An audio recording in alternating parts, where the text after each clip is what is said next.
Et nous allons lire dans Éphésiens, 2e chapitre, 10e verset. La Bible dit, car nous sommes son ouvrage, ayant été créés en Jésus-Christ pour de bonnes œuvres que Dieu a préparées d'avance afin que nous les pratiquions. Nous sommes l'ouvrage de Dieu. Nous avons été créés en Christ Jésus.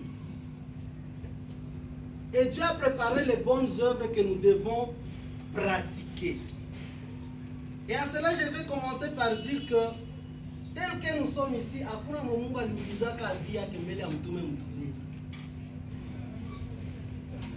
et peut-être si Dieu pouvait nous demander notre avis, personne n'allait accepter plutôt d'être né en RDC peut-être. Mais comme nous sommes nés ici en RDC, selon les provinces différentes, de même, les autres sont nés dans d'autres pays. Et si Dieu a voulu que nous soyons sur la terre en cette période, ce n'est pas par hasard. Si Dieu t'a voulu en RDC, ce n'est pas par hasard. Si Dieu t'a voulu en cette formation, ce n'est pas par hasard. Retenez ceci. La vie spirituelle et la vie physique va de pair. Ça ne se rencontre presque jamais, mais ça va de pair. Physiquement, nous naissons. Tunazaliwaka. Et spirituellement aussi, nous devons naître. La parole dit que nous sommes l'ouvrage de Dieu, créé en Christ Jésus.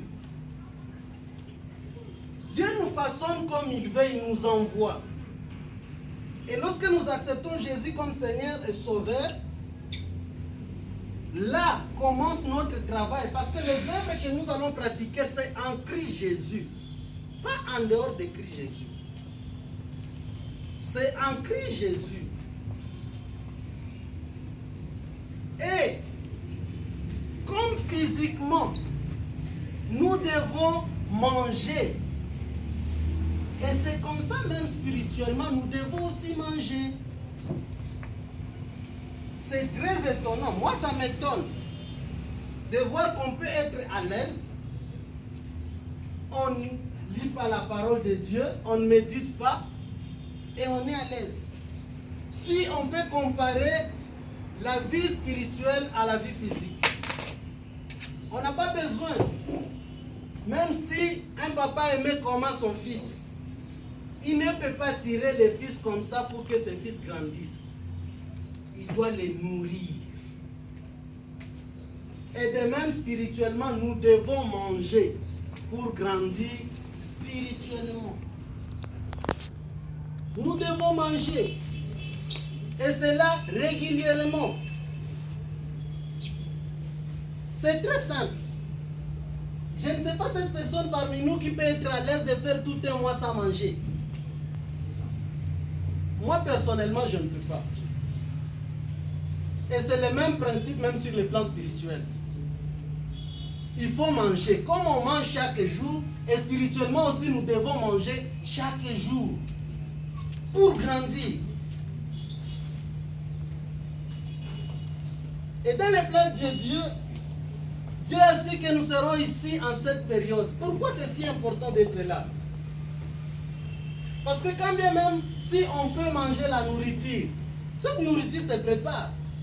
On prépare ça. Les pains qu'on mange, on prépare. Il y a des boulangeries pour ça. On méditait seul, peut-être on commettait des erreurs. Cela est simple pour comprendre. C'est que facilement par l'intuition, même les enfants préparent les choses, moumakopo. C'est pas qu'ils savent préparer, mais ils font ça par intuition. Mais pour mieux préparer, il faut apprendre. Et c'est ça que nous sommes venus faire. Nous avons appris comment on prépare la nourriture. nous avons appris comment est-ce qu'on met la sauce, on met la tomate, on met les oignons. Et puis en cela, on transmet alors. On donne aux autres.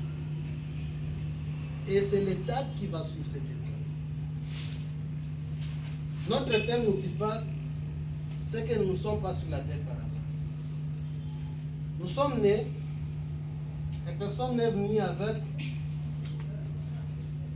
un couteau, une machette, des godillots, juste pour dire, personne n'est venu comme sentinelle. Nous sommes sur la terre pour un temps. De même que nous sommes venus, alors que Dieu ne nous avait pas demandé notre avis, de la même façon nous quitterons cette terre sans notre avis, sans notre accord. Nous sommes l'ouvrage de Dieu, créé en Christ Jésus pour les bonnes œuvres qu'il a préparées d'avance. Ça veut tout simplement dire, si tu es là et tu ignores encore pourquoi Dieu t'a créé, ce n'est pas encore tard. C'est lui qui t'a voulu, t'a façonné, tu es son œuvre d'art. Je vais prendre un exemple, Mouti. Quand on fabrique les planches, mais Niger n'a qu'à mettre ma planche en Atengeneza. Ici, maintenant là, je suis en train de travailler une table. Je suis en train de travailler l'armoire. Je suis en train de travailler une chaise. Quelqu'un peut utiliser une chaise comme une table, en attendant comme ça, il va manger. Mais ce n'est pas que la chaise a été travaillée pour être table. Alors pour comprendre pourquoi tu es sur la terre, il faut aller au pied du maître. Seigneur, je sais que je ne suis pas sur la terre par hasard. Pourquoi tu m'as voulu dans ce moment? Pourquoi tu as voulu que je naisse en RDC? Pourquoi? Chacun, on l'envoie à sa période, disons, pour accomplir une mission précise. Et nous pouvons bien faire tout ce que nous voulons. Mais aussi longtemps que nous ne faisons pas ce que Dieu a fait à ce qu'il nous crée, c'est encore un problème. Tu n'es pas sur la terre par hasard. Je ne suis pas sur la terre par hasard. Nous naissons, nous grandissons physiquement. Mais quand l'esprit naît, il faut que l'esprit aussi grandisse. C'est pourquoi j'aime ce que Paul dit dans Romains 12:2. Ne vous conformez pas au siècle présent, mais soyez transformés par le renouvellement de votre intelligence, afin que vous sachiez quelle est la volonté de Dieu. Ne pas se conformer au siècle présent, ça veut dire ne pas prendre la forme de ce monde. Mais il faut être transformé. Cette transformation ne vient que par la parole de Dieu. Plus tu la médites, plus cette parole remplace vos faiblesses par la force qu'elle contient. Et là, tu es transformé. Transformé à l'image de la parole. C'est pourquoi Paul a encore écrit que nous sommes des lettres qui doivent être lues. Ça veut dire quoi? Lorsque nous méditons la parole, cette parole fait grandir notre esprit. Et là, tout ce que nous allons manifester va être conforme avec la parole.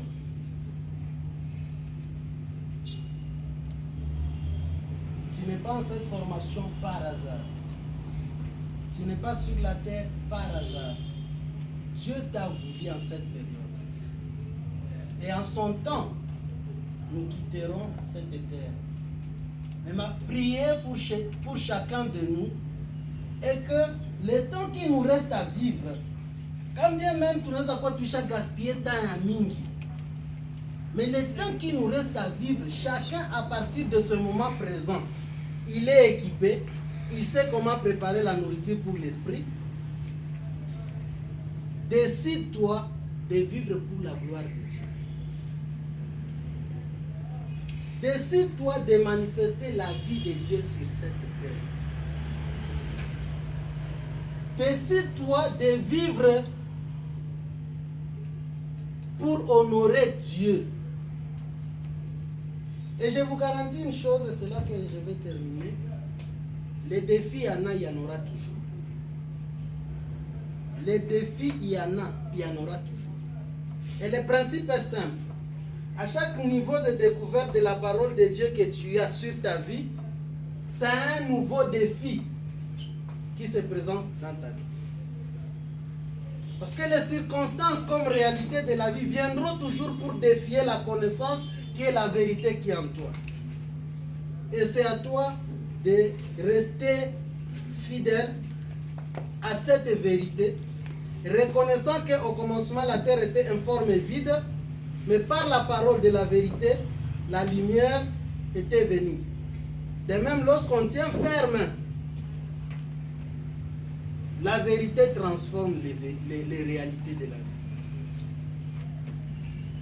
Autre chose, c'est que la Bible décrit dans Éphésiens que la parole, moi je considère la parole a des fonctions pratiques.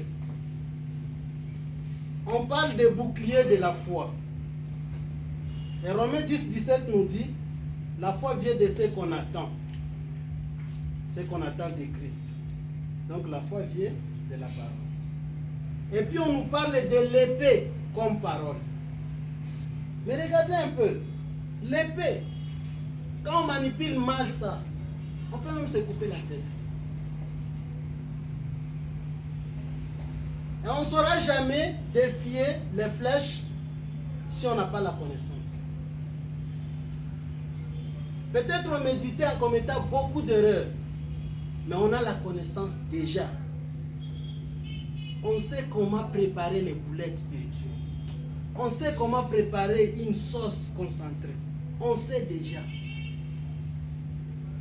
C'est à nous de faire. Dieu nous a voulu sur la terre. Ce n'est pas au hasard. Et il nous a voulu dans cette formation. Ce n'est pas au hasard. Si tu avais une malnutrition spirituelle,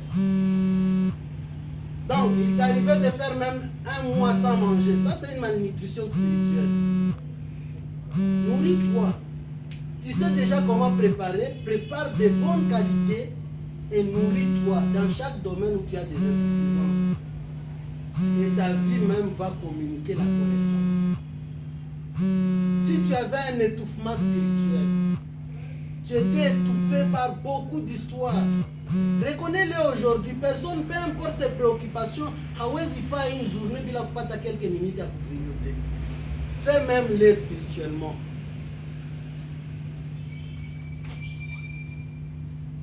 Fais-les spirituellement.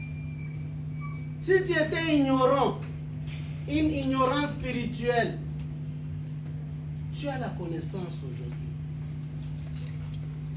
Que tout ce que nous avons appris pendant cette période de formation et ce que nous allons encore apprendre aujourd'hui, qu'on utilise tout ça pour la gloire de Dieu, parce que nous ne sommes pas là par hasard. Que Dieu nous bénisse. Amen.